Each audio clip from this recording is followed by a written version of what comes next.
Ce matin, je repensais aux petits messages que je reçois très souvent qui me disent: Madame, une chamane ne peut pas parler comme ça. Vous dites que vous êtes chamane, mais un chaman ne ferait jamais ça ou ne dirait jamais ça. Ou alors, on me dit: un psychothérapeute ne peut pas se dévoiler comme ça. Ou vous avez tellement d'abonnés, vous ne pouvez pas montrer cette position à vos abonnés. C'est pas possible. Ou alors, comment vous faites teindre les cheveux alors que vous êtes écologiste et que normalement vous devez laisser aller la nature et être grise. Bien. Alors, je me dis des fois, est-ce que ces gens écoutent mes vidéos? Parce que ce que j'essaie d'enseigner, c'est que chaque être est unique, chaque être a son champ, et que l'ouverture et la souplesse d'esprit nécessitent justement de ne pas avoir un scénario préétabli, sinon on n'a que la réalité qui est déjà construite en soi, ce qui fait que les événements se répètent inlassablement pendant toute une vie. Vous voyez le même film, le même environnement, et rien ne bouge. Pourquoi?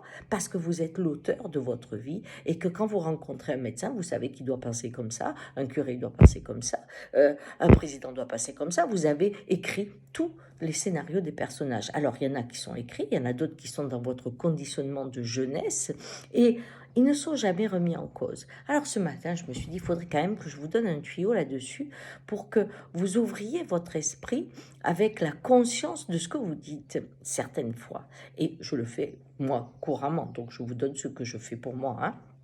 Quand je vais annoncer à quelqu'un, ah, peut-être c'est pas ça qu'il faut faire, tu vois, c'est une meilleure idée de faire comme ça et comme ça, je me pose la question, qui a dit ça?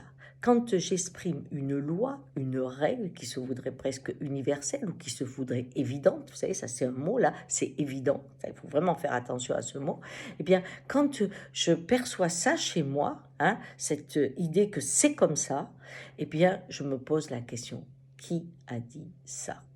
C'est vraiment la question qu'il faut se poser. Parce que là, vous verrez, au départ, vous direz, ah bah, c'est moi qui ai dit ça. Non, non, cherchez plus loin.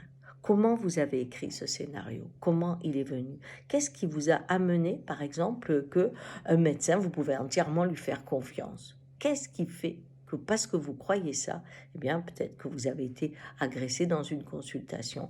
Qui a dit ça? Moi, je pense que les êtres sont des hommes, hein, comme en voiture. Je suis à peu près consciente qu'il y a des gens qui, quand ils prennent la voiture, c'est pour se tuer. Donc, je regarde pas simplement le code de la route, je regarde aussi ce qu'il y a. Parce que je sais que c'est pas parce que j'ai priorité que l'autre va me laisser la priorité. Donc, cette conscience de qui a dit ça permet de toucher la réalité et des fois de s'ouvrir à un autre scénario. Et la vie devient beaucoup plus intéressante car vous répétez beaucoup moins le même film. Ciao!